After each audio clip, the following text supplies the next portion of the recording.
हॉटेलपेक्षा भारी असं शिवल्यांचं सुकं आता घरीच बनवायचं. शिवल्या चांगल्या धुवून घेतल्यात, त्याच्यामध्ये मीठ आणि हळद टाकली आणि गॅसवरती उकडत ठेवल्यात. 70% ह्या शिजून घ्यायच्या. त्याची दोन्ही भाग ओपन होतात, त्यामुळे साफ करायला खूप सोपं जातं. कढईमध्ये तेल घेतलं, कांदा टाकला परतायला आणि तो चांगला शिजून घेतला. शिजल्यानंतर त्याच्यामध्ये टोमॅटो ॲड केला, तो सुद्धा चांगला शिजून घेतला.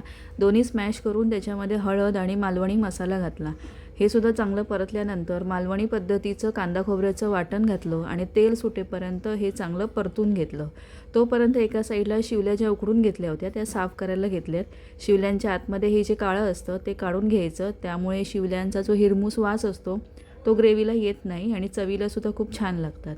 ह्या साफ केल्यानंतर परतलेल्या वाटणामध्ये या शिवल्या ॲड केल्यात आणि चांगले परतून घेतले. ज्या पाण्यामध्ये आपण शिवल्या शिजवल्या ते पाणीसुद्धा ह्याच्यामध्ये ॲड केलं. चवीनुसार मीठ घालून हे चांगलं 10 मिनटं शिजवलं. कोकम आणि कोथिंबीर ॲड केली. भाकरीबरोबर खाण्यासाठी शिवल्यांचं सुकं तयार.